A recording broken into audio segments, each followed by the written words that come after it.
Salam damai sejahtera bagi kita semuanya. Kita akan mendengarkan firman Tuhan tentang kegerakan kuda putih hierarki. Ya, ini bagian yang keempat. Saya kira ini merupakan puncak dari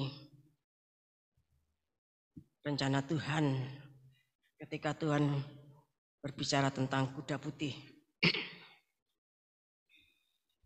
Ya, jadi kegerakan kuda putih hierarki.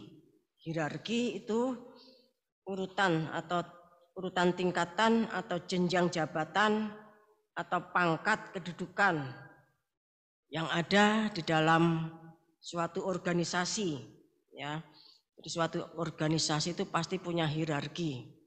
Itu merupakan tingkatan-tingkatan jabatan, tingkatan-tingkatan kedudukan yang mengatur ya wewenang tanggung jawab dari yang paling bawah sampai yang paling atas. Di dalam Alkitab kita, Perjanjian Lama maupun Perjanjian Baru, itu hanya menulis 4 ayat ya yang menuliskan tentang kuda putih. Yang pertama kita bisa baca di dalam Zakaria pasal yang ke-6 ayat 3. Yang kedua itu kitab Wahyu pasal 6 ayat 2. Yang ketiga itu kitab Wahyu pasal 19 ayat 11. Dan yang keempat kitab Wahyu pasal 19 ayat ke-14. Ya, jadi 1 ayat di dalam PL yaitu dalam kitab Nabi Zakaria, 3 ayat yang menulis tentang kuda putih itu ada di dalam kitab Wahyu pasal 6 dan pasal 19, ada 2 ayat ya. Kegerakan kuda putih itu suatu kegerakan dari utusan Tuhan. Zakaria pasal 1 ayat 8 mulai mengatakan demikian. Kegerakan tersebut begitu besar, dahsyat, hebat, cepat, dan ajaib. Ya, karena Tuhan sendiri yang menyertai, Tuhan yang ada di tengah-tengah, itu merupakan karya keselamatan Tuhan. Tuhan yang membuka pintu, Tuhan yang membuka jalan, Tuhan yang menganugerahkan segala macam kekayaan. Itu yang terjadi pada zamannya Raja Kores. Demikian juga pada zaman bangsa-bangsa yang ditetapkan oleh Tuhan untuk menginjak-injak kota suci, ya, artinya menginjak-injak itu menguasai, ya, menguasai, menduduki seperti yang dilakukan oleh Yosua. Setiap tanah yang diinjak itu nanti akan direbut dan dikuasai. Sedangkan kegerakan kuda putih hierarki, ya, itu nanti akan disertai dengan 7 perkara dan semua kegerakan kuda putih tersebut selalu berkaitan dengan Israel. Baik Tuhan memberkati Israel maupun Tuhan sedang mendidik, mendisiplinkan Israel, dan puncaknya ketika Tuhan itu menyelamatkan sisa Israel.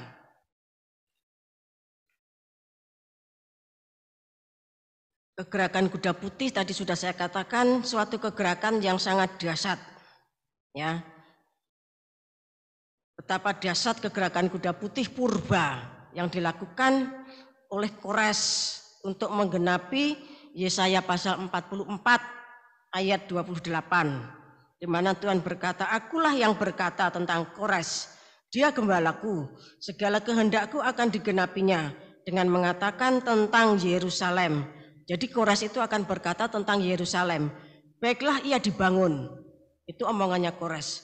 Dan tentang bait suci, baiklah diletakkan dasarnya. Jadi Kores itu memang meletakkan dasarnya. Nanti pembangunannya ada ya melalui keputusan dari Darius dan Xerxes. Kores ini juga menggenapi Yesaya pasal 45 ayat 1 dan 8. Tidak usah dibaca, nanti dibaca di rumah. Kemudian yang kedua, sangat dahsyat kegerakan kuda putih yang dilakukan bangsa-bangsa untuk menggenapi Lukas pasal 21 ayat 24, untuk menggenapi Wahyu pasal 11 ayat 2. Sudah bisa bayangkan ya, berapa ratus ribu tentara Romawi, ya, bahkan yang terakhir itu tentara Romawi Timur, Bizantium, yang dikerahkan untuk menguasai Yerusalem. Kemudian saudara juga bisa membayangkan berapa ratus ribu tentaranya Umar bin Khattab, ya, tentaranya Salahuddin, tentara salib, dan tentara Turki Ottoman untuk bisa menguasai Yerusalem. Semua tersebut di dalam kendali, di dalam rencananya Tuhan. Bapak Ibu kasih Tuhan, puncaknya Bapak Ibu kasih Tuhan ya, betapa sangat dahsyat pelaksanaan kegerakan kuda putih, hierarki yang akan dilaksanakan oleh hierarki A, hierarki B, dan hierarki C yang akan mentobatkan sisa Israel, ya, kemudian dibawa masuk ke dalam Yerusalem baru. Bapak Ibu yang kasih Tuhan, mengapa disebut kuda putih? Ya, kuda dengan warna putih, putih memplak, bukan putih yang bercoreng-coreng hitam atau coklat, tetapi putih memplak. Putih memplak itu putih seutuhnya, putih seperti salju, seperti bulu domba, ya. Warna putih memplak dari warna kulit kuda itu sesuatu yang langka, ya, dan itu punya nilai mitologi. Mitologi itu artinya sesuatu yang bersifat spiritual, ya, bersifat suci. Kalau orang lain katakan bersifat kedewaan. Kuda putih itu tentu tunggangannya dewa, ya, bersifat kedewaan, bersifat makhluk astral, ya, tepatnya begitu, bersifat ilahi, ya, di mana Tuhan Yesus Kristus ikut campur di dalamnya, ya. Kuda putih itu digunakan untuk memprediksi, ya, untuk menyatakan suatu ramalan atau prediksi, baik mengenai pewahyuan tentang penyelamatan maupun tentang bencana, ya, bencana yang besar tentunya. Bapak Ibu kasih Tuhan, ya. Kuda putih juga menggambarkan figur pahlawan. Kuda putih itu menggambarkan figur, ya, figur pahlawan, dewa atau ilahi, ya. Kuda itu adalah binatang yang kuat dan cepat larinya. Mengapa demikian? Bapak Ibu kasih Tuhan, ya, perlu kita ketahui bahwa jantung dan ini secara fisik, ya, jantung dan paru-paru kuda itu punya ukuran yang sangat besar, ya. Area paru-paru kuda itu luas sehingga menampung bobot paru-paru kuda sebesar 7 kilogram. Jadi paru-parunya itu besar, ya, beratnya itu 7 kilogram. Itu menguasai, ya, menempati ruangan yang besar di dadanya, ya.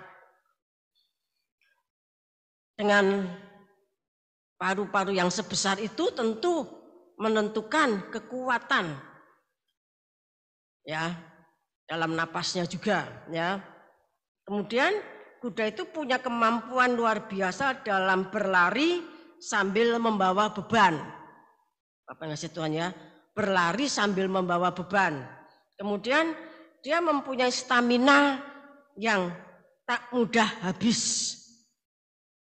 Bapak Ibu yang Tuhan, ya, sekalipun ini saya masih menjelaskan fisiknya, tapi saudara perhatikan berarti kita ini harus memiliki hal seperti itu. Sekalipun bukan menunjuk kepada fisik kita, paling tidak mental spiritual, ya, kualitas batin kita itu seperti itu, ya. Kemudian organ gerak kuda yang berupa otot, tendon dan ligamen itu sama Tuhan diciptakan secara khusus. yang berfungsi sebagai penopang yang kuat. Otot tendon dan ligamen bisa mengunci posisi kuda saat bersantai sekalipun, ya. Bahkan sehingga kuda itu bisa berdiri berjam-jam tidak lelah, bahkan bisa tidur dalam keadaan berdiri. Karena kakinya itu sama Tuhan dibuat secara khusus, ya, punya otot tendon dan ligamen yang luar biasa. Ya memang kalau kuda itu tidurnya tidur bersantai, artinya bukan tidur nyenyak, cuma istirahat sejenak, dia tidur sambil berdiri. Tetapi kalau tidur nyenyak di tempat yang aman, dia tidur dengan berbaring, ya, membaringkan tubuhnya. Dan itu suatu posisi yang sangat sulit bagi kuda untuk bangun, ya, untuk bangun dari posisi tidur itu sulit, Bapak Ibu kasih Tuhan, ya, memerlukan kerja keras. Nah, kalau posisi kondisinya itu sedang di dalam bahaya, terus kemudian dia tidur nyenyak untuk bisa bangunnya sulit, itu berbahaya. Oleh sebab itu, kalau dalam kondisi yang di daerah-daerah yang membahayakan, dia tidur bukan tidur nyenyak, tetapi tidur, ya, tidur sambil berjaga, sehingga kuda itu dengan otot tendon dan ligamennya bisa tidur sambil berdiri. Bapak yang kasih Tuhan, itu Tuhan ciptakan demikian. Kiranya kita mendapatkan satu pelajaran dari peristiwa ini, dari kondisi ini. Ligamen itu jaringan berserat yang bentuknya menyerupai pita. Ya, kalau kita menyembelih ayam sampai kambing atau yang lain-lainnya, itu ada serat yang putih, ya, yang seperti pita, itu namanya ligamen, ya. Pita yang elastik itu berperan sebagai penghubung antar tulang dan tubuh.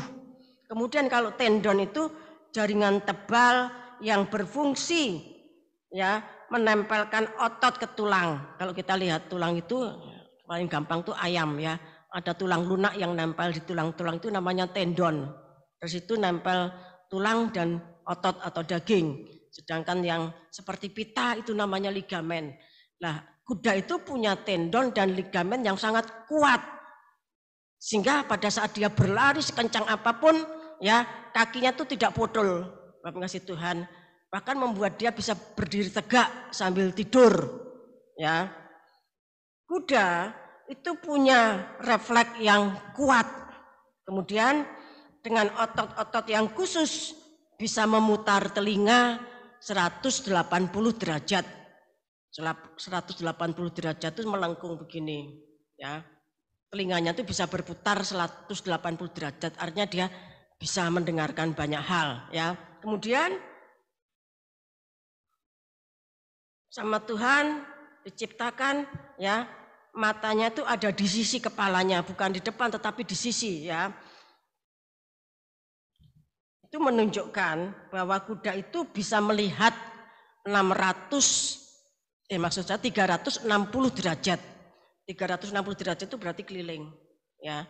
Dia bisa melihat keliling, kiri kanan belakang. Tetapi dia tidak bisa melihat ke depan, ya. Tidak bisa melihat makanannya, ya. Rumput yang ada di depannya itu tidak bisa dilihat.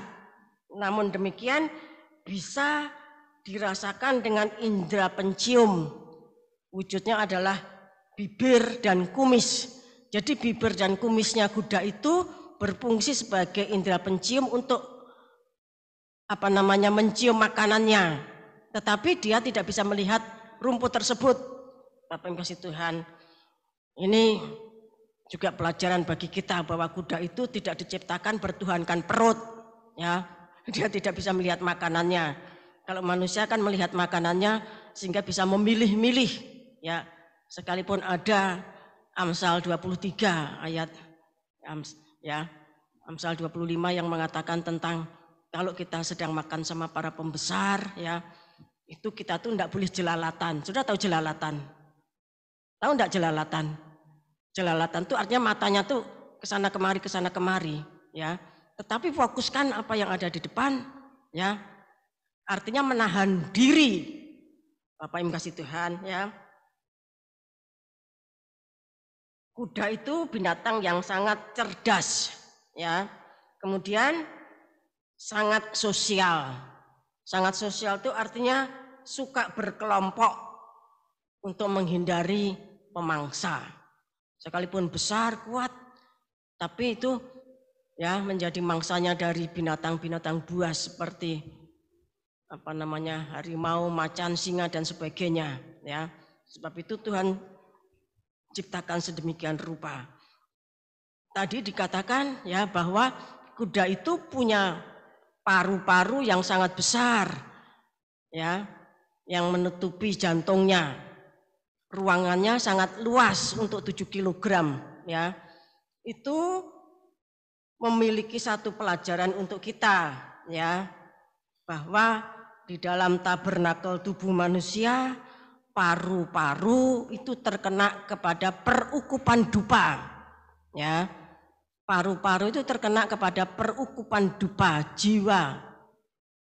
Tupmen, tabernakel tubuh manusia, ya. Paru-paru itu terkena kepada perukupan dupa, ya. Paru-paru itu menyelimuti jantung.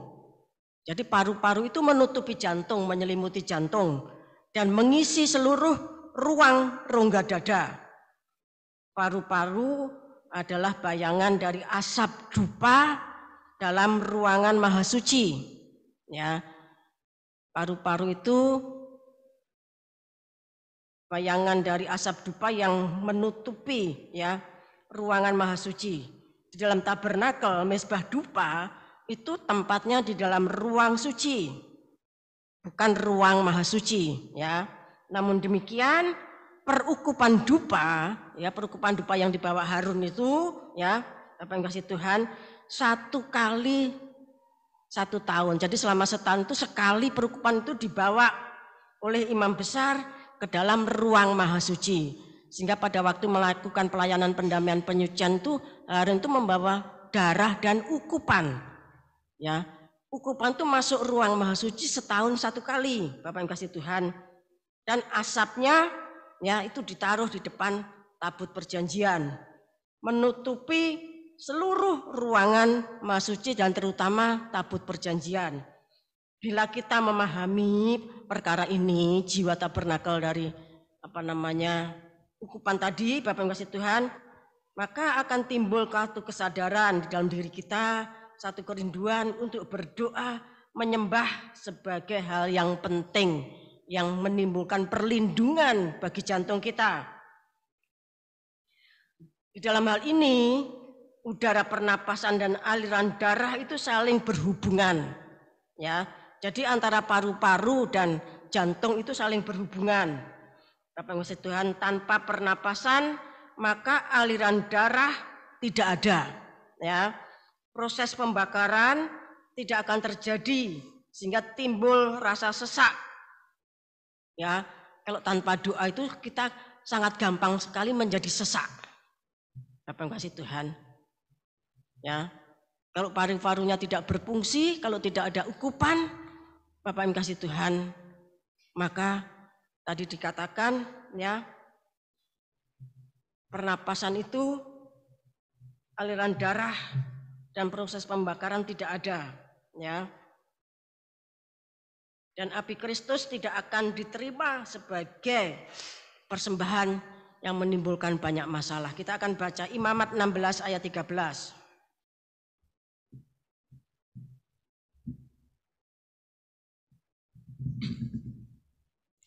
Kemudian ia harus meletakkan ukupan itu di atas api yang di hadapan Tuhan, sehingga asap ukupan itu menutupi tutup pendamaian yang di atas hukum Allah, supaya ia jangan mati. Ya, jadi demikian. Ya, jadi ukupan itu setahun sekali dibawa ke ruang mahasuci pada saat pelayanan pendamaian. Ya, supaya apa? Asapnya itu menutupi tabut perjanjian. Tabut perjanjian itu kan jantung, ya. Menutupi tutup pendamaian yang di atas hukum Allah supaya ia jangan mati. Nah, pada waktu Nadab dan Abihu masuk, itu tidak membawa ukupan, ya, membawa ukupan, tapi apinya, api asing, sehingga ketika masuk di ruang mahasuci melakukan pelayanan pendamaian dia mati. Kalau kita membaca Imamat pasal 16 ayat yang pertama, demikian dikatakan, saya bacakan Imamat 16 ayat 1, sesudah kedua anak Harun mati, ya, yang terjadi pada waktu mereka mendekat ke hadapan Tuhan, berfirmanlah Tuhan kepada Musa.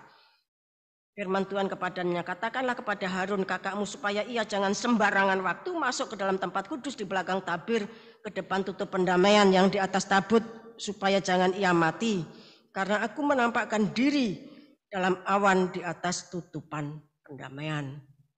Jadi ketika tutupan pendamaian itu ditutupi oleh awan yang muncul dari ukupan dari mezbah dupa yang dibawa setahun sekali, Tuhan itu menampakkan diri di sana. Dan Tuhan itu berbicara dari atas tutup pendamaian.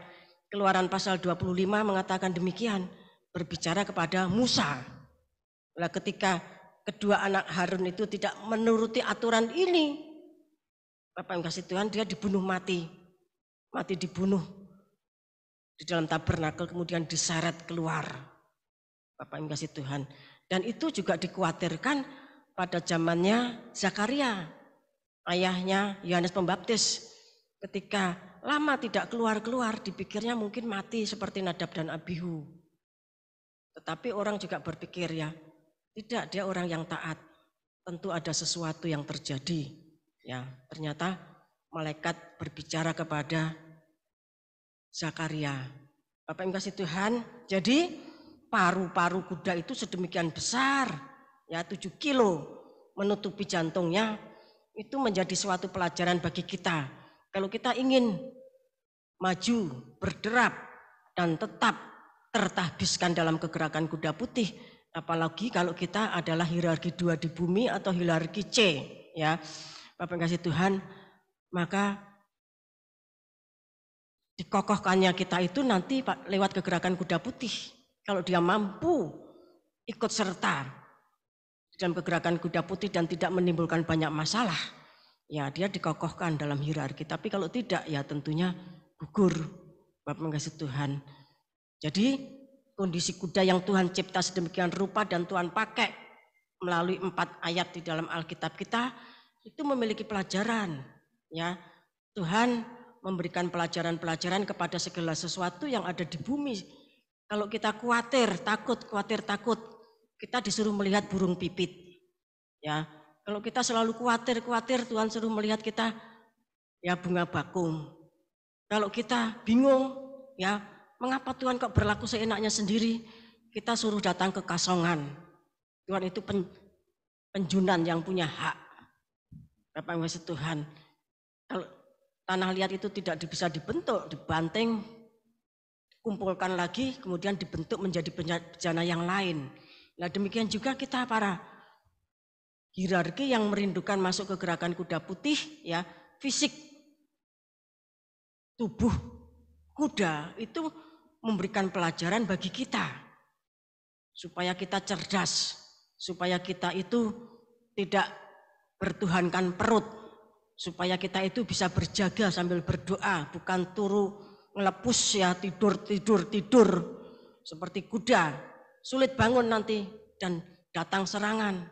Bapak yang kasih Tuhan, demikian juga kita harus memiliki asap dupa, ya, mezbah dupa yang ditegakkan, yang berfungsi dibawa masuk itu bukan mezbah dupanya, tetapi ukupannya yang membuat ruang mahasuci itu dipenuhi dengan asap dupa, menutupi tabut perjanjian, supaya tadi dikatakan dalam Imamat 16 ayat 13, supaya Harun itu tidak mati, ya, tidak langsung melihat wajah Tuhan. Bapak yang kasih Tuhan, ya. Jadi sekalipun kita sedang didisiplinkan Tuhan, biarlah saudara memiliki satu, kita semuanya memiliki satu pemahaman, kita memiliki satu pengertian untuk meniru apa yang Tuhan tunjukkan kepada kita melalui ciptaannya, yaitu kuda. Dan kalau kuda putih itu sesuatu yang langka, selalu berkaitan dengan mitologi yang bersifat spiritual, bersifat kedewaan kalau untuk orang lain, ya, orang dunia. dan bersifat ketuhanan. Mengapa disebut kuda putih? Tadi sudah saya katakan, ya, kuda tersebut langka. Ya, kalau kuda merah, hitam, kelabu itu sangat banyak, tetapi kuda putih yang putihnya putih memplak itu sulit, Bapak Ibu kasih Tuhan, ya.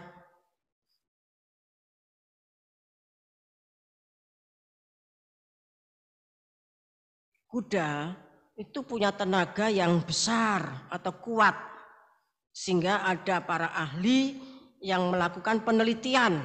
Bapak kasih Tuhan, kuda itu diteliti, ya, kemudian ditetapkan untuk mengukur kekuatan mobil atau motor atau mesin, itu ditetapkan sebagai daya kuda atau tenaga kuda atau horsepower, ya, tenaga kuda, ya, daya kuda merupakan salah satu unit pengukuran daya pada umumnya setara dengan 735,5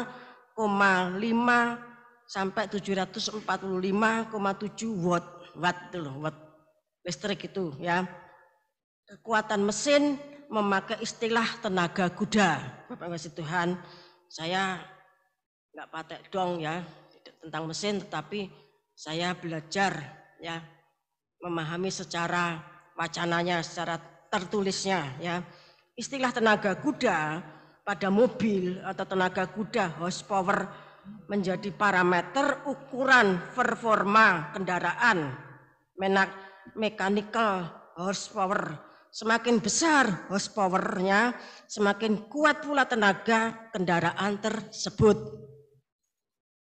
Horsepower adalah tolok ukur yang sering digunakan produsen otomotif, produsen mobil itu loh, ya, dalam memasarkan produknya, terutama tentang kemampuan dapur pacu atau berapa besar tenaga mesin tersebut.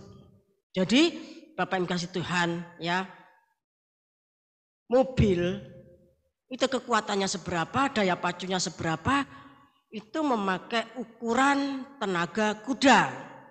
Bapak Ibu kasih Tuhan, mengapa demikian?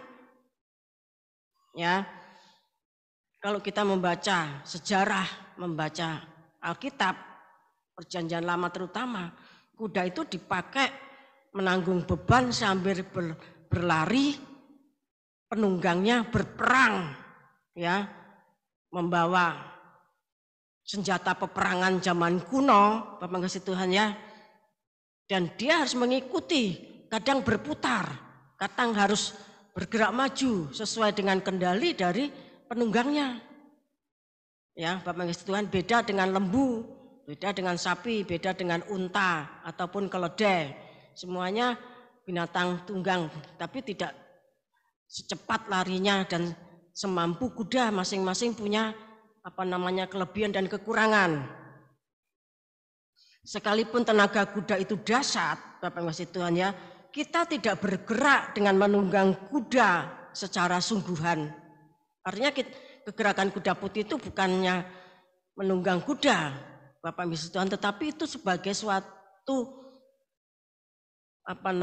semangatnya, kekuatan spiritualnya, bahkan perlambangnya yang harus kita ambil, ya.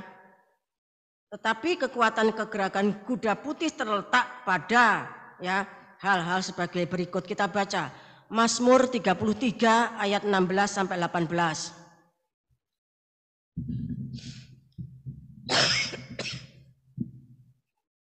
Seorang raja tidak akan selamat oleh besarnya kuasa, seorang pahlawan tidak akan tertolong oleh besarnya kekuatan. Kuda adalah harapan sia-sia untuk mencapai kemenangan, yang sekalipun besar ketangkasannya tidak dapat memberi keluputan. Sesungguhnya mata Tuhan tertuju kepada mereka yang takut akan Dia, kepada mereka yang berharap akan kasih setianya. Ya, jadi sekalipun kegerakan kuda putih itu, Bapak Ibu yang kasih Tuhan, Tuhan mengambil, ya, satu perlambang yaitu kuda. Bukan berarti kuda itu, ya, secara fisik yang dipakai Tuhan. Dikatakan seorang raja itu tidak akan selamat karena besarnya kuasa. Bahkan seorang pahlawan pun tidak akan tertolong oleh besarnya kekuatan.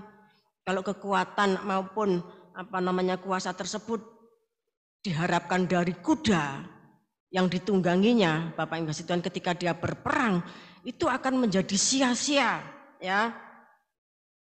Tidak bisa mencapai kemenangan, karena kemenangan itu dari Tuhan, diberikan kepada orang yang takut akan Tuhan.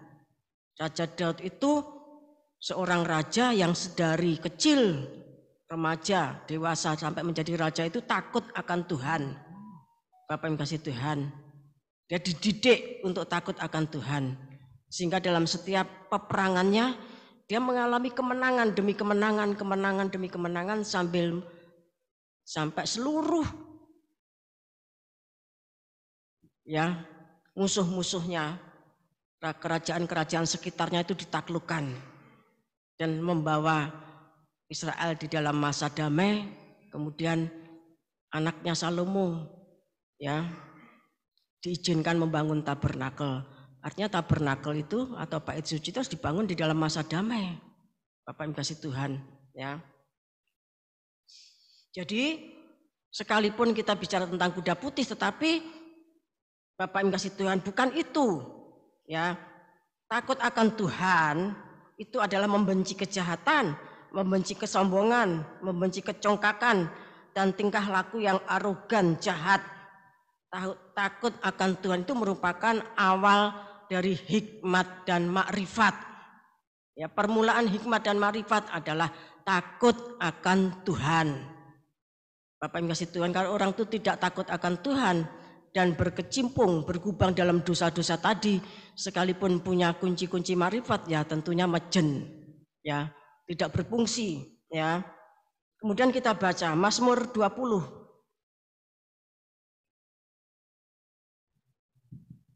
Ayat 6-8.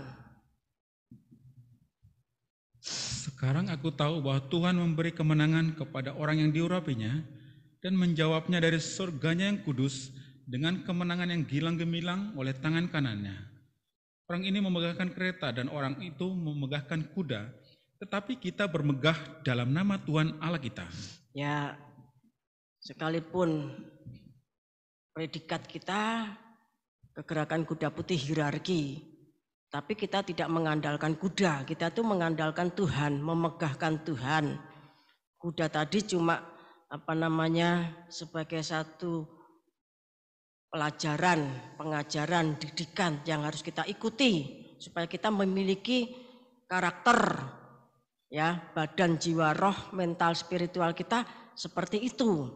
Bapak yang kasih Tuhan, punya sekalipun paru-paru kita ini cuma 0,45 kilo, ya, artinya tidak sampai setengah kilo, tetapi kita harus memiliki ya urapan, kekuatan seperti kuda, seperti layaknya punya 7 kilogram paru-paru. Bapak yang kasih Tuhan, punya asap dupa yang masuk ke dalam ruang maha suci, menutupi tabut perjanjian sehingga kita bisa aman di sana.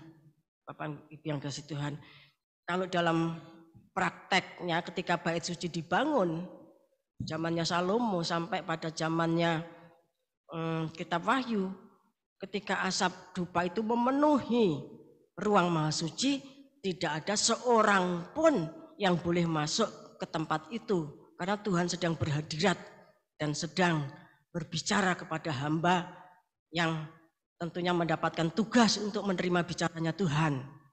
Bapak yang kasih Tuhan, ya, kita tidak mengandalkan kuda, kita tidak meniru kelakuannya kuda secara fisik, tetapi kita mengandalkan Tuhan, ya, karena kemenangan itu diberikan kepada orang yang diurapi. Sekarang aku tahu bahwa Tuhan memberikan kemenangan kepada orang yang diurapinya. Ya. Kemudian tangan kanan Tuhan itu memegang orang yang diurapi, ya. Kemudian orang ini memegahkan kuda, orang ini memegahkan keretanya, orang ini memegahkan uangnya, orang ini memegahkan kekuatan kuasanya, jabatannya, tetapi kegerakan kuda putih itu memegahkan ya nama Tuhan Yesus Kristus. 1 Korintus pasal 1 ya ayat 18 dan seterusnya itu mengatakan kemegahan kita itu kalau kita menyatu dengan salib ya. Karena salib itu akan membuat orang yang tidak berarti, yang tidak ada apa-apanya, yang tidak dipandang, itu menjadi berarti di mata Tuhan. Sehingga orang itu bermegah di dalam Tuhan. Ya. Kita baca juga Amsal 21 ayat 31.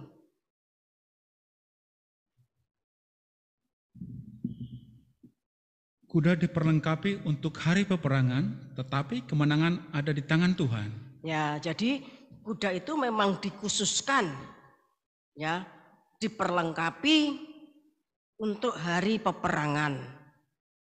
Tetapi kemenangan itu bukan karena kuda. Kemenangan itu ada di tangan Tuhan.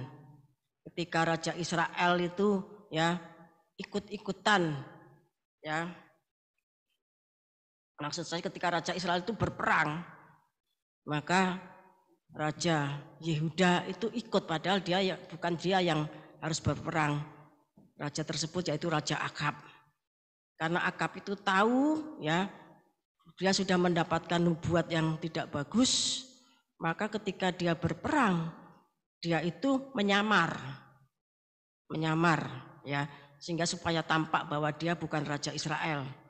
Namun karena Tuhan itu menjadikan Akab itu sasaran hadiratnya untuk dihukum, maka prajurit kecil pun ya yang dengan sembarangan tidak punya tujuan, dia asal saja ya melontarkan panahnya ya, maka panah tersebut dipegang oleh malaikat bergerak menuju kepada Raja Akab dan mengenai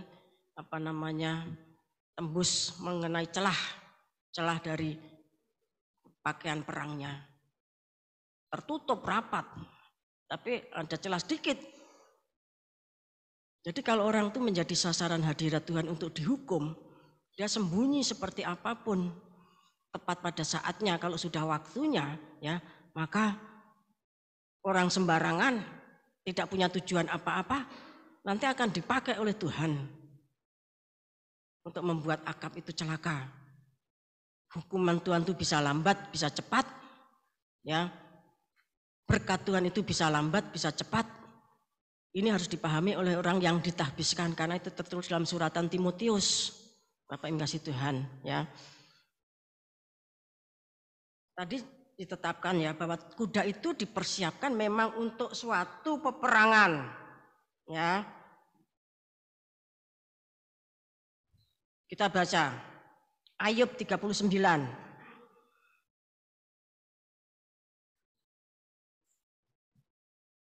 Kita baca ayat 19 sampai 25.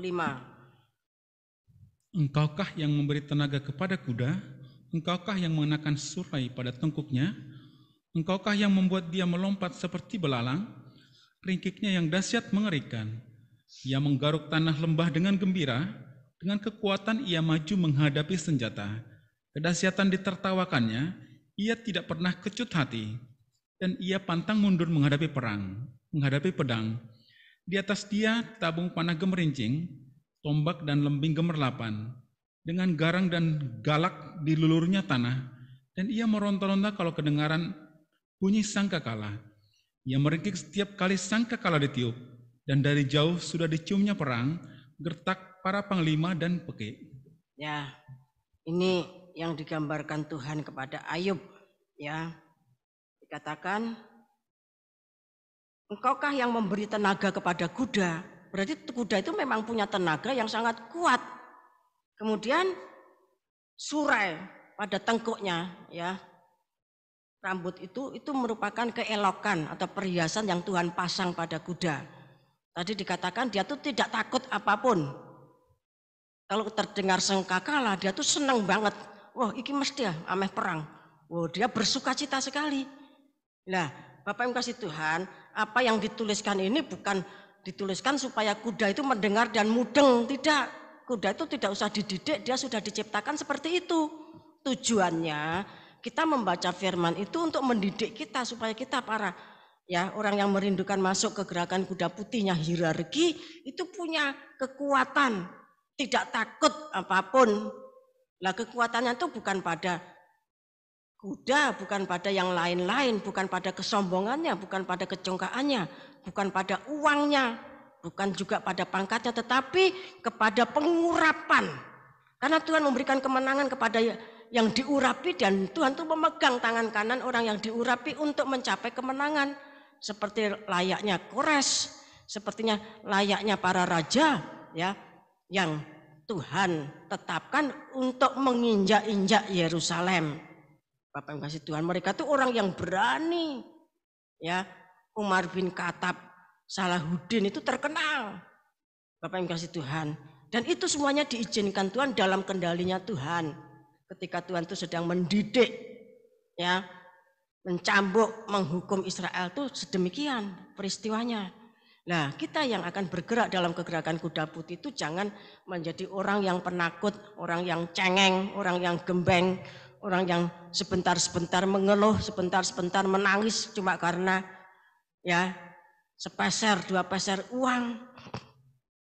Menangis karena belum makan. Bapak kasih Tuhan, itu bukan kuda. Itu bukan kuda, bukan kuda putih. Bapak Ibu yang kasih Tuhan, itu pecundang. Nah, orang yang masuk ke gerakan kuda putih itu Tuhan katakan, dia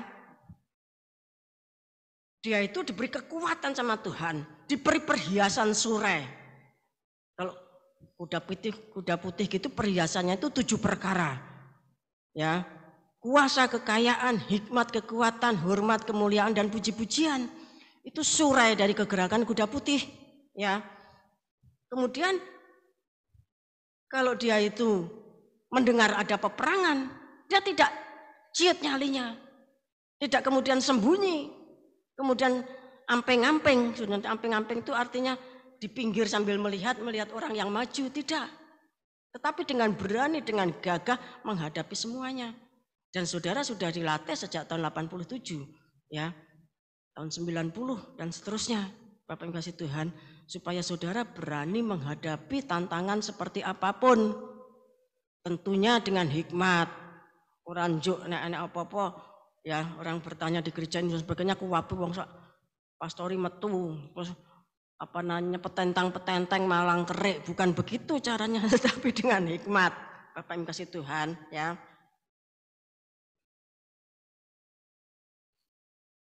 Kita baca Zakaria pasal 6.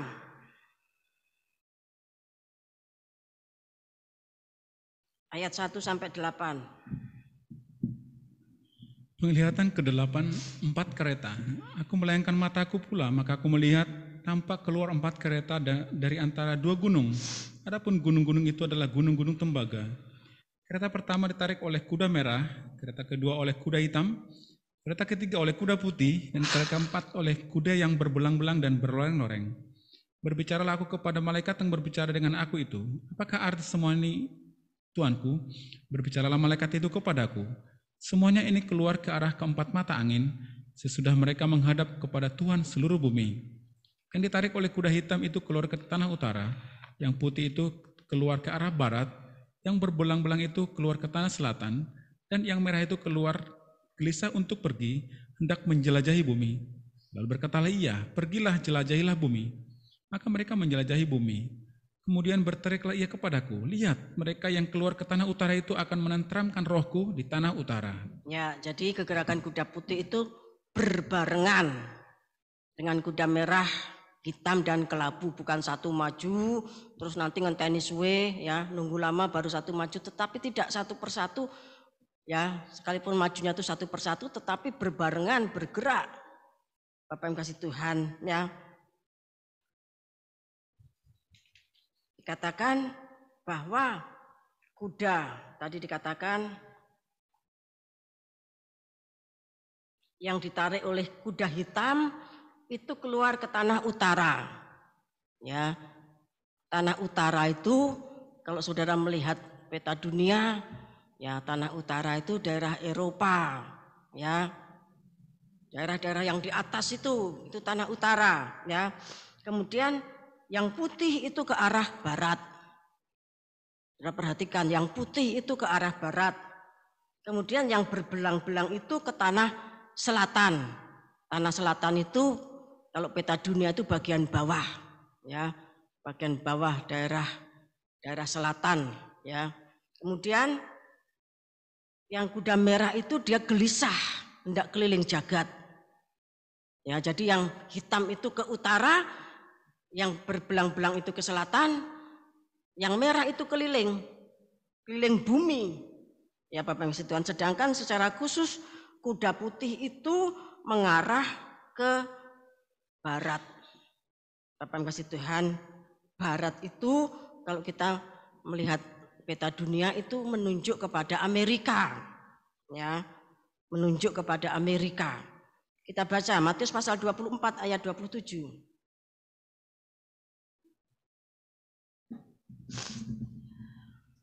Sebab sama seperti kilat memancar dari sebelah timur dan melontarkan cahayanya sampai ke barat, demikian pula lah kelak kedatangan Anak Manusia.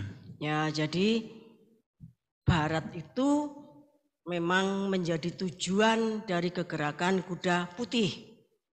Barat itu menjadi tujuan dari berita kedatangan Anak Manusia. Mengapa demikian? Bapak Ibu kasih Tuhan, ya. Barat itu menunjuk kepada Amerika, ya. Ada artikel, ya.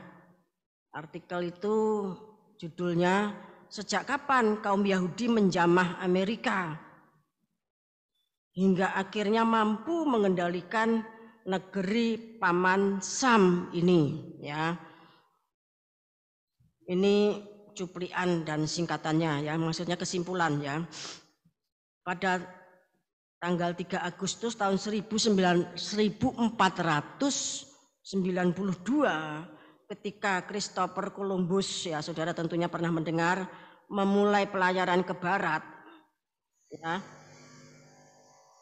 atas nama Ratu Isabella dari Spanyol, ya. Pada waktu itu kaum Yahudi menjadi donatur. Ada 3 Maranos. Maranos itu atau kaum Yahudi rahasia yang berpengaruh besar di dalam lembaga pengambil keputusan politik di Spanyol pada waktu itu, ya. Kemudian singkat cerita, ya, New York itu disebut sebagai kota Yahudi sejak semula, dan New York itu menjadi pusat populasi Yahudi terbesar di dunia. Tanah dari kota ini adalah tanah milik orang Yahudi. Jadi sertifikatnya New York itu miliknya orang Yahudi, karena memang sudah masuk ke New York itu sebelum kemerdekaan. Kemerdekaan kan 1776, ya, atau sementara orang Yahudi sudah menguasai New York itu 1492, ya, 300 sebelumnya, sehingga tanah di New York itu miliknya orang Yahudi. Bapak Ibu kasih Tuhan, ya.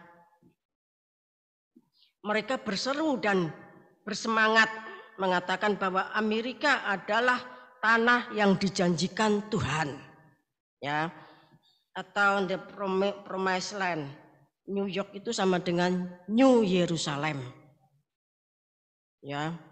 Jadi memang New York itu merupakan pusatnya orang Yerusalem, maksudnya orang Yahudi, orang Israel. Di sana tuh mereka mempunyai banyak bisnis. Mereka yang punya sertifikatnya tanah New York itu, Bapak Ibu kasih Tuhan.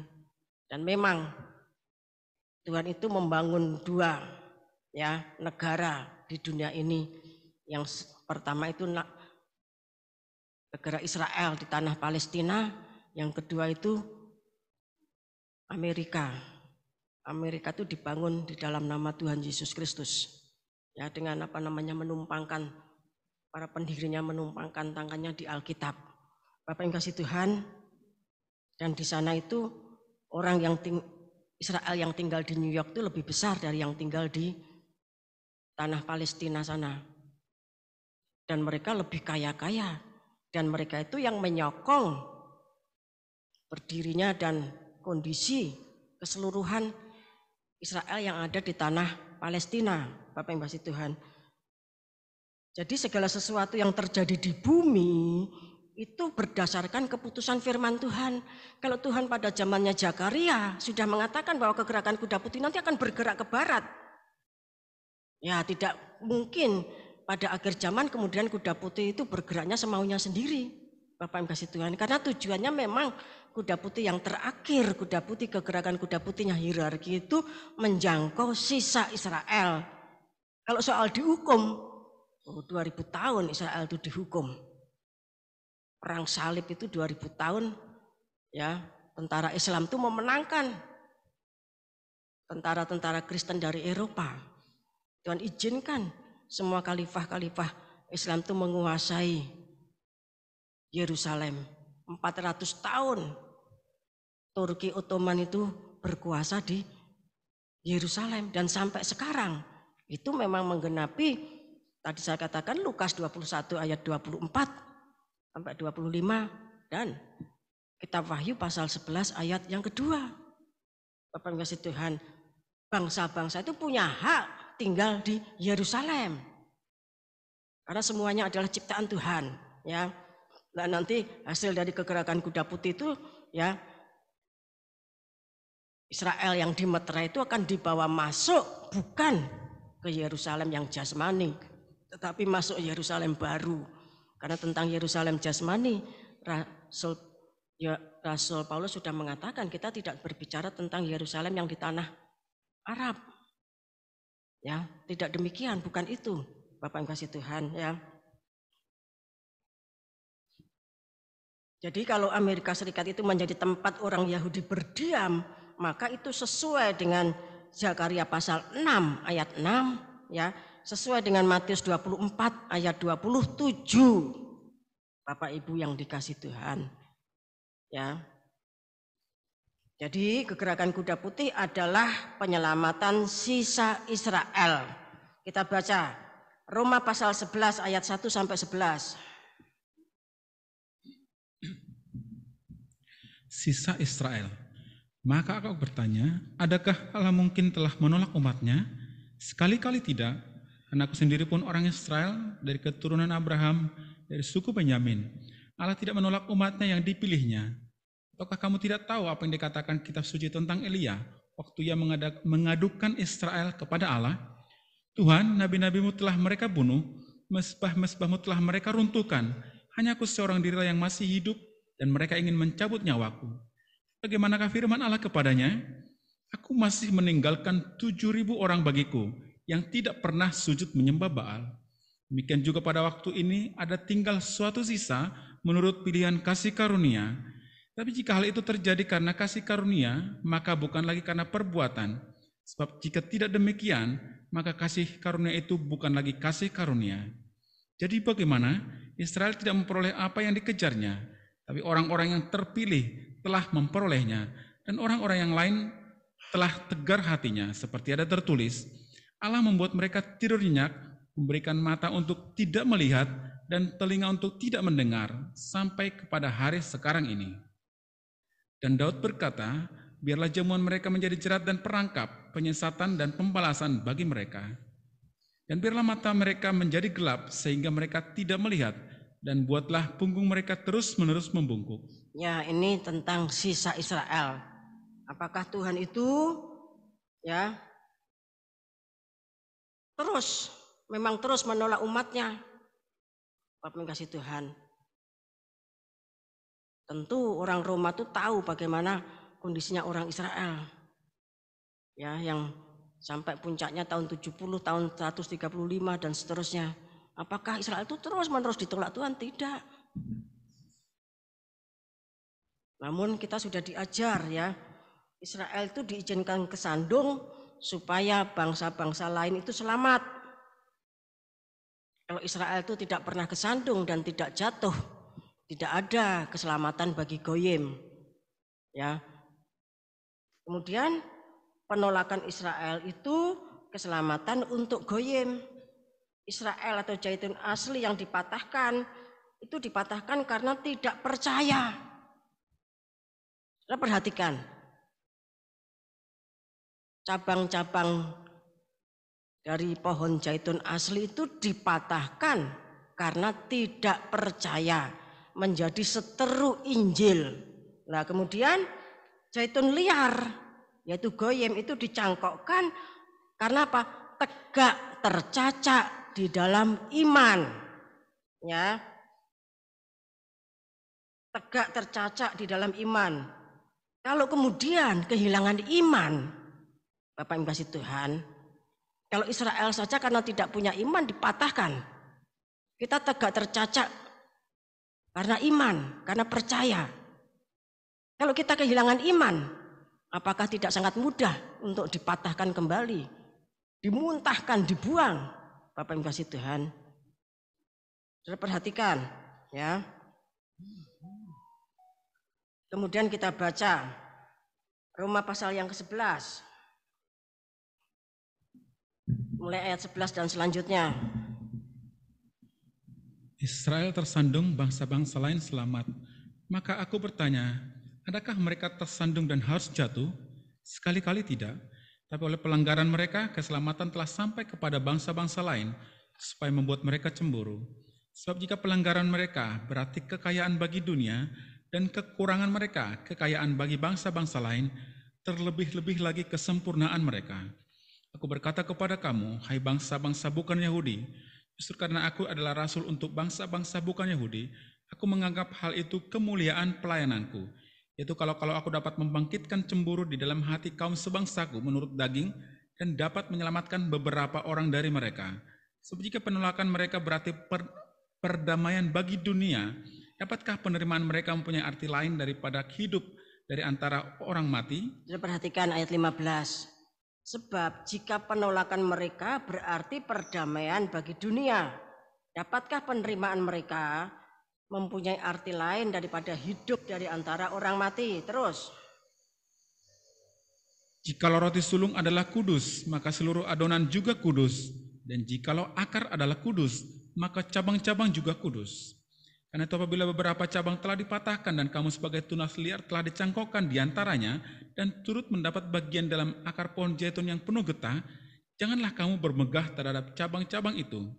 Jikalau kamu bermegah, ingatlah bahwa bukan kamu yang menopang akar itu, melainkan akar itu yang menopang kamu.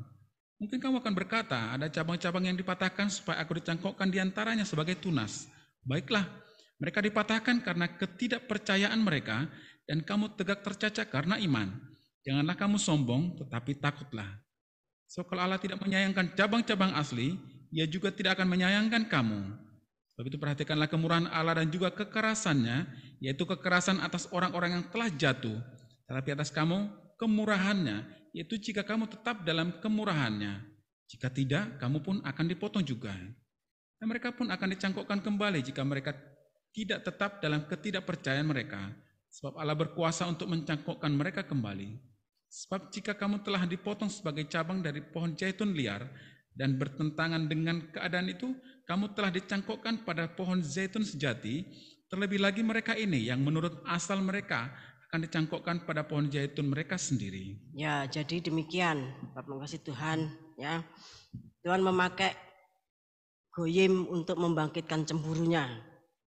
Nah, kita itu dicangkokkan karena kita percaya, sementara Israel itu dipatahkan karena ketidakpercayaan mereka. Kalau kita yang tegak tercacak karena iman kemudian tidak punya iman, maka dikatakan tadi kamu pun akan dipatahkan pula.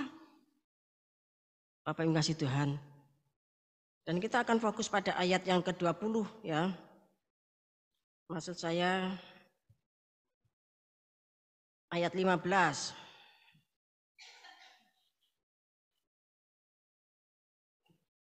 Sebab jika penolakan mereka berarti perdamaian bagi dunia, jadi selama Israel itu ya masih menolak Mesias, maka jagat ini akan damai-damai saja, akan aman-aman saja. Sekalipun terjadi perang di sana sini, Bapak Ibu kasih Tuhan, maka sebesar-besarnya, sedahsyat-dahsyatnya perang itu adalah perang dunia ke-1 dan perang dunia ke-2.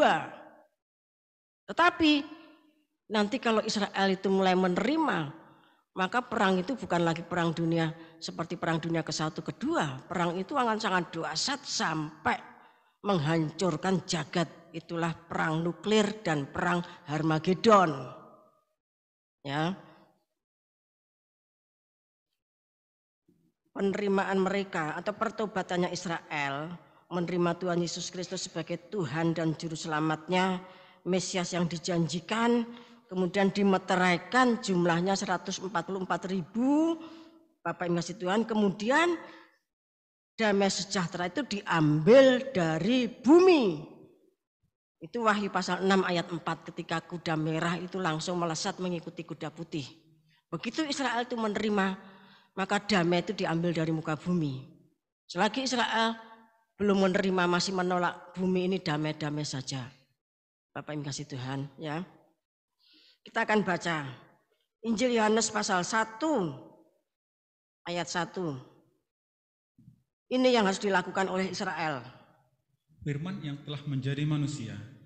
Pada mulanya adalah firman. Firman itu bersama-sama dengan Allah, dan firman itu adalah Allah. Langsung dibaca sampai ayat 11. Ya, pada mulanya bersama-sama dengan Allah, segala sesuatu dijadikan oleh Dia, dan tanpa Dia tidak ada sesuatu pun yang telah jadi dari segala yang telah dijadikan. Dalam Dia ada hidup, dan hidup itu adalah terang manusia. Terang itu bercahaya di dalam kegelapan, dan kegelapan itu tidak menguasainya. Langsung ayat 10-11. Ia telah ada di dalam dunia, dan dunia dijadikan olehnya, tetapi dunia tidak mengenalnya. Ia datang kepada milik kepunyaannya, tetapi orang-orang kepunyaannya itu tidak menerimanya. Ya, ia datang kepada orang-orang kepunyaannya. Ketika firman itu menjadi manusia, dan firman itu adalah Allah sendiri. Ketika firman itu menjadi manusia dan datang kepada kepunyaannya. Seperti yang pernah saya sampaikan ya di dalam nyanyiannya Musa itu, ketika Tuhan itu membagi-bagikan tanah warisan untuk bumi, ya, maka itu dibagi sesuai dengan keturunan Yakub, ya, 70. Ya, bangsa itu mendapatkan bagian warisannya masing-masing, ada yang sangat besar seperti Rusia, Kanada dan lain-lain. Nah, kemudian Tuhan mengatakan, Tuhan belum dapat bagian, maka bagian Tuhan adalah Israel. Ya. Karena sudah dibagi-bagi dengan luas begitu, maka Israel itu sama Tuhan mendapatkan bagian yang kecil saja. Apa yang kasih Tuhan, yaitu daerah Kanaan. Dan saya tidak akan berbicara tentang sejarah Kanaan ya. Nah, di sini dikatakan, ia datang kepada milik kepunyaannya. Milik kepunyaannya itu siapa ya? Israel itu yang sudah dipilihnya. Ketika Tuhan membagi-bagikan warisan untuk 70 keturunan Nabi Nuh ya. Tetapi Israel pun menolak, tidak menerima. Ya. Kemudian kita baca KPR 2 ayat 36 sampai 41.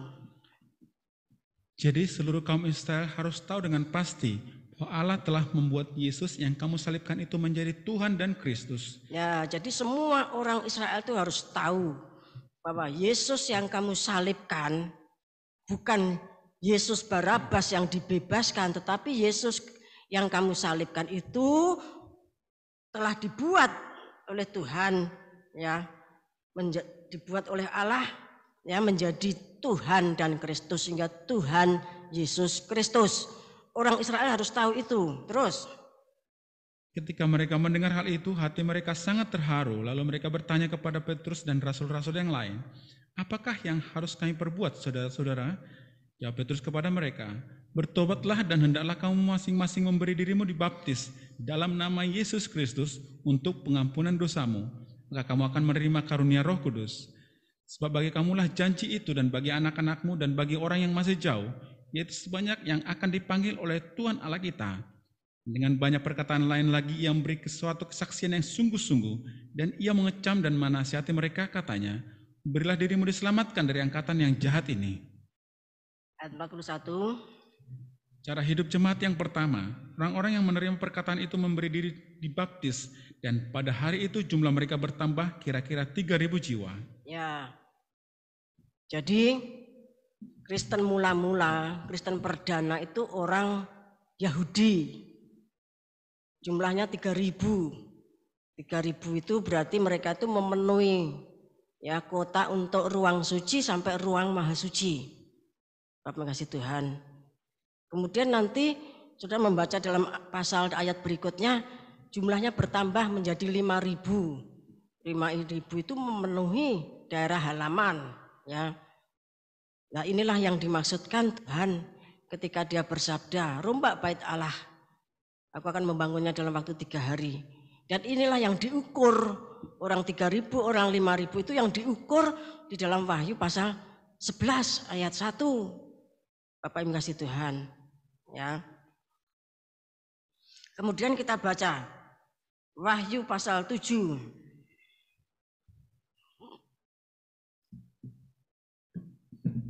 Ayat 1 sampai 8.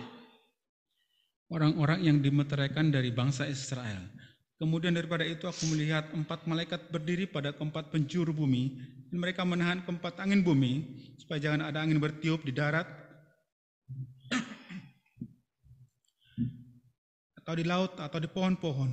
Dan aku melihat seorang malaikat lain muncul dari tempat matahari terbit. Ia membawa meterai Allah yang hidup. Dan ia berseru dengan suara nyaring kepada keempat malaikat yang ditugaskan untuk merusakkan bumi dan laut. Katanya, janganlah merusakkan bumi atau laut atau pohon-pohon sebelum kami meteraikan hamba-hamba Allah kami pada dahi mereka.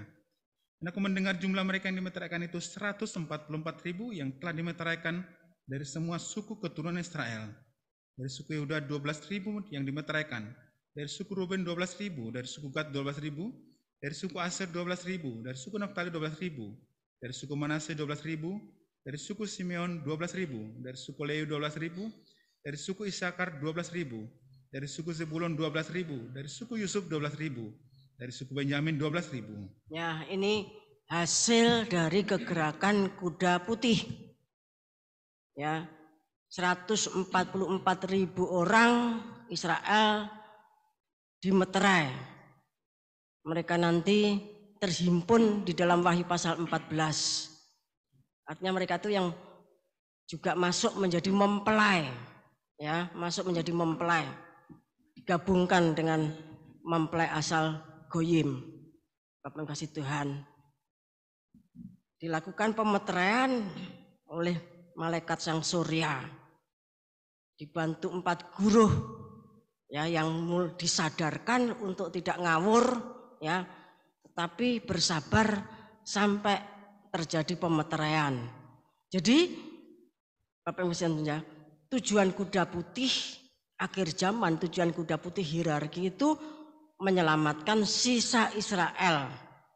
Setelah mereka itu dihukum demikian berat hampir 2000 tahun, pada akhirnya Tuhan berbelas kasihan, mereka diselamatkan, dibawa masuk ke Yerusalem baru, ya, Yerusalem yang baru. Bapak Ibu kasih Tuhan, di dalam langit baru dan bumi baru. Kita kembali kepada Roma pasal 11 ayat 15 bagian B. Roma 11 ayat 15, ya, saya bacakan. Sebab jika penolakan mereka berarti perdamaian bagi dunia, nah tadi sudah saya sampaikan, kalau mereka nanti menerima berarti cepatnya terjadi perang nuklir dan perang Harmagedon. Kemudian dapatkah penerimaan mereka mempunyai arti lain daripada hidup dari antara orang mati? Jadi kalau Israel nanti sudah menerima, berarti akan terjadi peristiwa, ya, hidup dari antara orang mati. Maksudnya apa? Ya, tentunya ketika Israel itu sudah menerima, maka kebangkitan orang mati, ya, itu sudah dekat sekali waktunya. Tetapi bukan itu saja maknanya. Kalau itu maknanya semua orang tahu. Tapi yang berkaitan dengan kegerakan kuda putih, yang berkaitan dengan penyelamatan sisa Israel. Kalau hidup dari antara orang mati, semua orang Kristen tahu, semua Alkitab, maksudnya semua orang tahu, Alkitab mengatakan demikian. Tetapi ya, hidup dari antara orang mati yang berkaitan dengan penyelamatan sisa Israel. Bapak yang kasih Tuhan, kita akan baca Yeskiel pasal 37.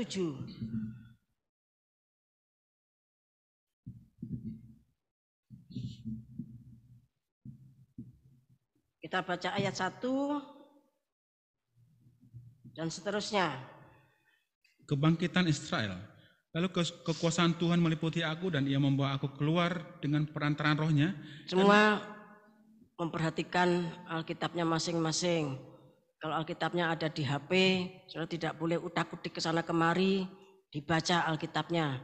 Supaya saudara ngerti, sebagai peserta, orang yang merindukan masuk menjadi peserta kegerakan kuda putih hierarki itu, saudara memiliki pengertian. Mari. Dan menempatkan aku di tengah-tengah lembah, dan lembah itu penuh dengan tulang-tulang. Ya mau aku melihat tulang-tulang itu berkeliling-keliling, dan sungguh amat banyak bertaburan di lembah itu. Lihat, tulang-tulang itu amat kering. Lalu berfirman kepadaku, hai anak manusia, dapatkah tulang-tulang ini dihidupkan kembali? Aku menjawab, ya Tuhan Allah, engkaulah yang mengetahui. Lalu firman-Nya kepadaku, bernubuatlah mengenai tulang-tulang ini dan katakanlah kepadanya, hai tulang-tulang yang kering, dengarlah firman Tuhan. Berilah firman Tuhan Allah kepada tulang-tulang ini, aku memberi nafas hidup di dalammu supaya kamu hidup kembali. Aku akan memberi urat-urat padamu dan menumbuhkan daging padamu. Aku akan menutupi kamu dengan kulit dan memberikan kamu nafas hidup supaya kamu hidup kembali, dan kamu akan mengetahui bahwa akulah Tuhan. Lalu aku bernubuat seperti diperintahkan kepadaku, dan segera sesudah aku bernubuat, kedengarlah suara, sungguh suatu suara berderak-derak, dan tulang-tulang itu bertemu satu sama lain. Sedang aku mengamat-amatinya, lihat, urat-urat ada dan daging tumbuh padanya. Kemudian kulit menutupinya, tetapi mereka belum bernafas. Maka firman-Nya kepadaku, bernubuatlah kepada napas hidup itu. Bernubuatlah, hai anak manusia, dan katakanlah kepada napas hidup itu, beginilah firman Tuhan Allah, hai nafas hidup, datanglah dari keempat penjuru angin, dan berembuslah ke dalam orang-orang yang terbunuh ini, supaya mereka hidup kembali. Lalu kau bernubuat seperti diperintahkannya kepadaku, dan nafas hidup itu masuk ke dalam mereka, sehingga mereka hidup kembali. Mereka menjejakkan kakinya, suatu tentara yang sangat besar. Ya, jadi Bapak Ibu kasih Tuhan, terjadi kebangkitan suatu tentara yang sangat besar. Ini tentara Israel.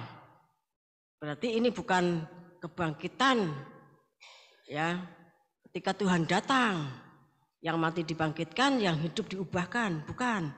Tetapi ini berkaitan dengan kegerakan kuda putih. Tuhan itu akan membangkitkan tentara Israel untuk ikut serta di dalam penyelamatan sisa Israel. Bapak yang kasih Tuhan, kita akan baca Wahyu pasal 19 ayat 11 sampai 14. Firman Allah, lalu aku melihat surga terbuka, sesungguhnya ada seekor kuda putih, dan ia menungganginya bernama yang setia dan yang benar. Ia menghakimi dan berperang dengan adil. Dan matanya bagaikan nyala api, dan di atas kepalanya terdapat banyak mahkota, dan padanya ada tertulis suatu nama yang tidak diketahui oleh seorang pun, kecuali ia sendiri. Dan ia memakai jubah yang telah dicelup dalam darah, dan namanya ialah Firman Allah. Dan semua pasukan yang di surga mengikuti dia, mereka menunggang kuda putih dan memakai kelenan halus yang putih bersih. Ya, kalau di dalam Yeskiel 37 ayat 10 tadi dikatakan mereka itu suatu tentara yang sangat besar. Ya, suatu tentara yang sangat besar. Bahasa Inggrisnya an exceeding great army. Suatu tentara yang sangat besar. Ya. Kemudian kalau di dalam Wahyu pasal 19, Tuhan sendiri dengan menunggang kuda putih, dia itu pemimpin besar kegerakan kuda putih. Nah, kemudian dari surga itu juga mengikuti suatu pasukan. Ya, suatu pasukan yang juga menunggang kuda putih. Bapak yang kasih Tuhan, dan memakai lenan halus. Ini merupakan kegenapan dari Yeskiel 37 ayat 10 tadi. Semua tentara dari Perjanjian Lama, Bapak Ibu kasih Tuhan, tentaranya Israel dari Perjanjian Lama, kemudian ditambah semua pasukannya Israel dari Perjanjian Baru menyatu di dalam Wahyu pasal 19 ayat 11 sampai 14 mengikuti Tuhan Yesus yang menunggang kuda putih, Tuhan Yesus sebagai juru selamat dari suku Yehuda yang hendak menyelamatkan sisa Israel, diikuti oleh semua pasukan yang di surga yang juga menunggang kuda putih. Mereka itu disebut sebagai hierarki A, Bapak Ibu kasih Tuhan. Jadi kalau kegerakan kuda putih zaman purba, zamannya Kores itu begitu dahsyat. Yang kedua, kegerakan kuda putih di mana bangsa-bangsa itu menang, menduduki tanah dari bait Allah yaitu Yerusalem. Mereka itu begitu dahsyat, Bapak Ibu kasih Tuhan. Nah, terakhir ketika Tuhan itu selesai di dalam masa menghukum Israel, ya, waktunya bangsa-bangsa itu habis, kembali kepada Israel, maka dari Israel itu datang penyelamatan. Maka Tuhan sendiri akan menyelamatkan disertai dengan semua orang Israel di dalam kegerakan kuda putih, Bapak Ibu kasih Tuhan. Mereka itu hierarki A. Kita ini 5, 6, 8 itu hierarki B. Jemaat, maksud saya hamba Tuhan tubuh Kristus, para imam tubuh Kristus, jemaat tubuh Kristus itu hierarki C yang juga akan ikut. Tetapi hierarki C ini masih diuji di dalam kegerakan kuda putih nanti. Ya, Bapak Ibu kasih Tuhan. Jadi yang dimaksud dari Roma 11 ayat 15 itu, jikalau penolakan Israel itu perdamaian bagi dunia, maka penerimaannya itu berarti di dunia sudah tidak ada damai. Damai itu diambil, itulah kuda merah. Wahyu 6 ayat 3-4 tadi, Bapak Ibu kasih Tuhan. Disertai dengan kelaparan, disertai dengan banyak orang yang mati dibunuh dengan senjata-senjata segala macam. Kelaparan, wabah, sakit penyakit, virus, segala macam virus nanti akan muncul. Sesuai dengan klasternya, ada virus yang khusus grogoti balita. Bapak Ibu kasih Tuhan, ya. Ada virus yang khusus nanti mungkin grogoti remaja. Ada virus yang khusus grogoti para wanita. Ada virus yang khusus nggoroti para pria. Itu nanti akan muncul, Bapak Ibu kasih Tuhan. Karena memang sudah waktunya, Bapak Ibu yang dikasih Tuhan, ya.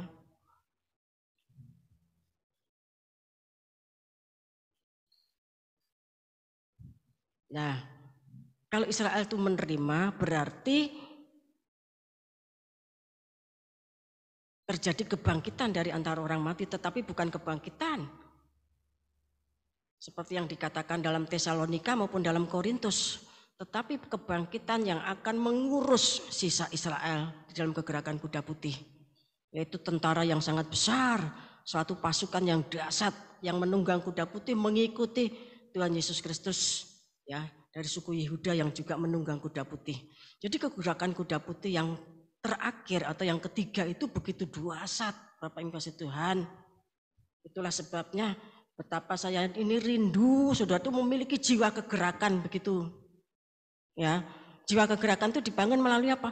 Ya minimal melalui pujian-pujian. Sudah memiliki satu ingat-ingatan kembali kepada masa lalu. Karena Pengkhotbah 3 mengatakan Tuhan itu mencari yang lalu. Yang lalu itu apa? Ketika kita bergairah dalam kegerakan. Semua pujian bagus. Semua pujian itu bagus. Tetapi kita merindukan memiliki jiwa kegerakan yang sangat dahsyat, melebihi ya Raja Kores, melebihi perang salib, melebihi apa namanya yang lain-lainnya. Karena kita akan bersama-sama dengan hierarki A yang dari surga, yang begitu dahsyat. Kalau jiwa kita tidak terbentuk, terbangun untuk membara, menggelegak di dalam kegerakan kuda putih. Bapak yang kasih Tuhan, kita nanti kehabisan napas. Kita harus punya paru-paru yang besarnya 7 kilo. Bukan secara fisik, ya, bukan secara harfiah, tetapi punya ukupan doa, ya, asap dupa yang begitu dahsyat yang sanggup menutupi tabut perjanjian. Kalau asap dupanya cuma kecil, kan ya tidak bisa memenuhi ruang maha suci. Ya.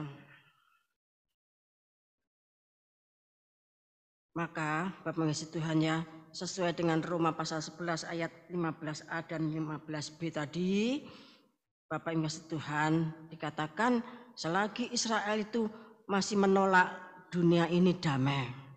Ya, tetapi kalau kegerakan kuda putih nanti sudah bergerak dan Israel itu sudah dimeterai oleh malaikat sang surya, yang Bapak mengasihi Tuhan, berarti damai sejahtera diambil dari dunia. Kuda merah yang gelisah tadi pergi menjelajah seluruh muka bumi. Bapak Ibu yang dikasihi Tuhan, kemudian setelah terjadi demikian, maka binatang antikris dengan 10 raja baru berperang melawan anak domba dan semua pasukan tentara yang bangkit tadi. Kita baca Wahyu 17 ayat 12 sampai 16.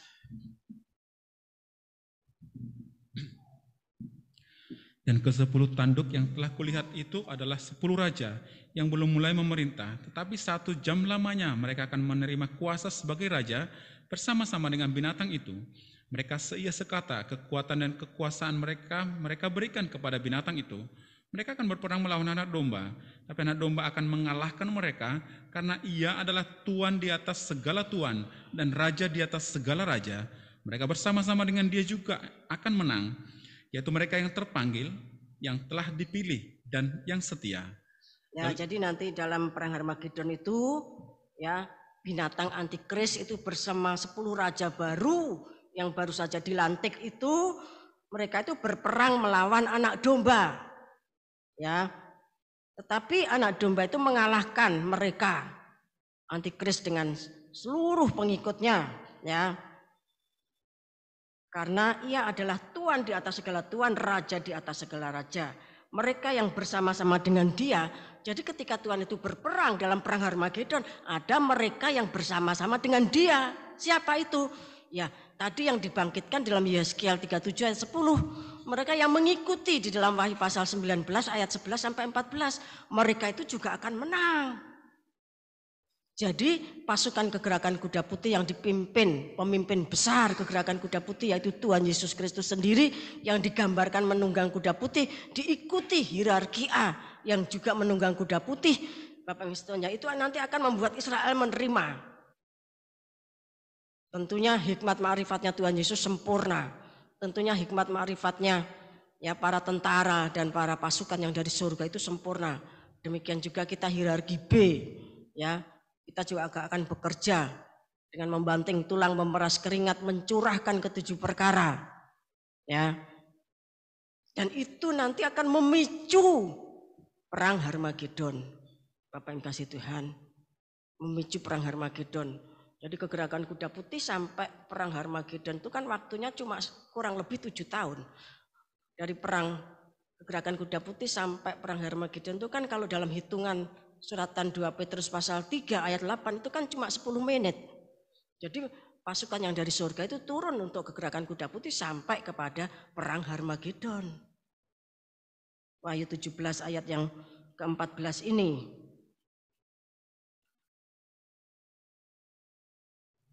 Kemudian kita, Bapak yang kasih Tuhan, ya, bagaimana kita harus bersikap? Ya tentunya tak seperti yang tadi sudah saya katakan. Kita goyim sebagai zaitun liar telah dicangkokkan karena percaya kepada Tuhan Yesus Kristus dengan segala pengorbanannya dan dengan segala rencananya.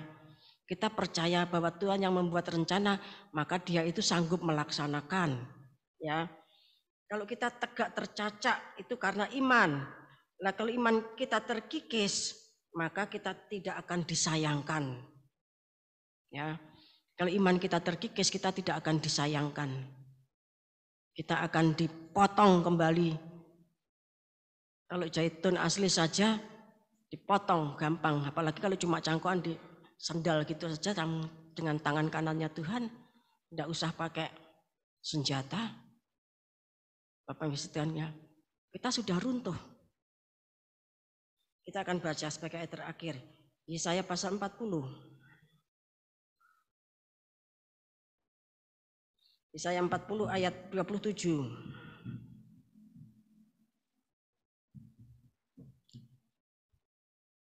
Mengapakah engkau berkata demikian, hai Yakub, dan berkata begini, hai Israel, hidupku tersembunyi dari Tuhan dan aku tidak diperhatikan Allahku? Nah, Israel itu pernah mengeluh demikian. Aku kira digatek ke karo Gusti Allah. Aku ini tidak diperhatikan sama Tuhan.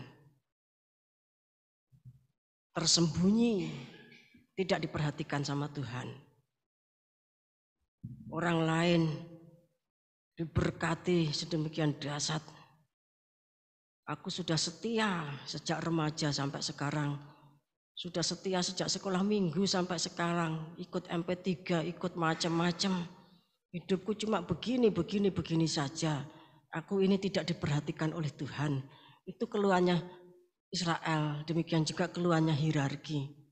Bapak yang kasih Tuhan. Apakah saudara tidak pernah membaca? Kalau orang yang dikasih Tuhan itu selalu dididik, dicampur, dihajar supaya tidak dihukum bersama-sama dengan dunia. Orang yang dikasih Tuhan itu dididik, dihajar, tetapi orang fasik itu disimpan, diemi-emi, disimpan dengan kelimpahan, kekayaan, berkat dan sebagainya. Seperti Matius pasal 73. Tapi nanti sekali-sekali ditendang sama Tuhan dan posisi mereka itu berdiri di tanah yang licin, tanah yang berlumut. Tanah yang berlumut itu, tanah itu bisa berlumut kalau tanah itu berair, berarti daerah itu daerah basah. Apa yang kasih Tuhan, daerah basah itu berarti daerah yang banyak berkatnya. Tetapi kalau yang dikasih Tuhan itu setiap hari harus pikul salib, menanggung 9 penderitaan salib, itu yang membuat kita menang dan merebut kemenangan. Tetapi Israel ini mengeluh, ya, hakku tidak diperhatikan oleh Allah. Bapak yang kasih Tuhan. Terus ayat 28.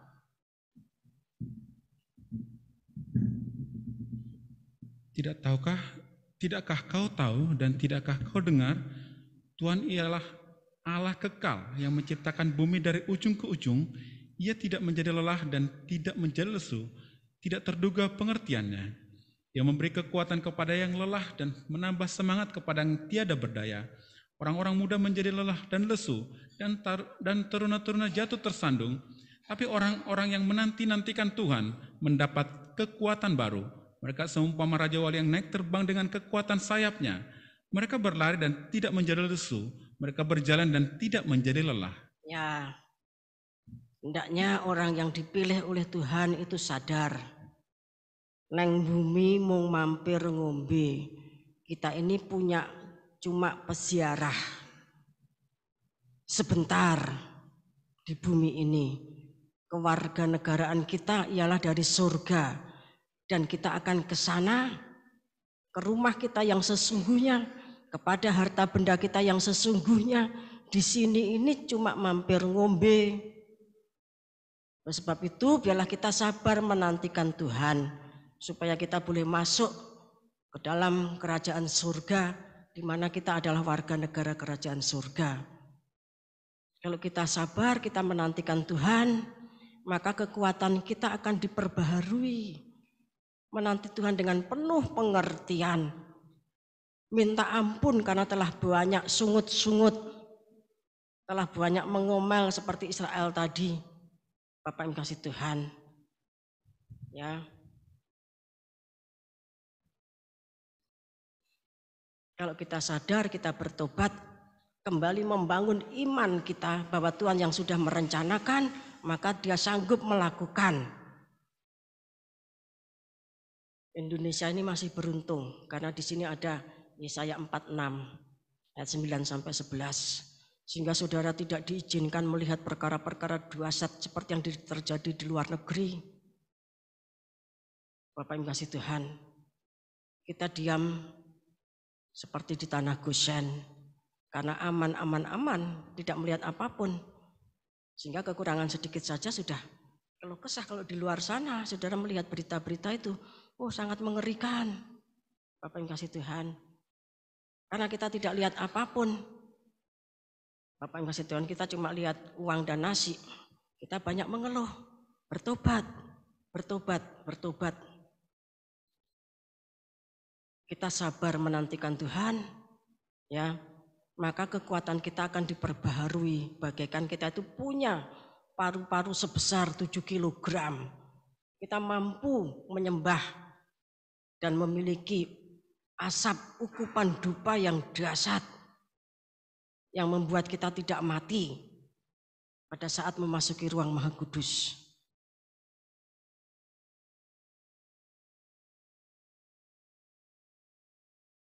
Semoga Roh Kudus memberikan pemahaman kepada kita, iman kita dibangun, kita membangun mezbah dupa pribadi demi pribadi sampai nanti Tuhan berkehendak lain. Kita akan pujikan satu pujian hierarki.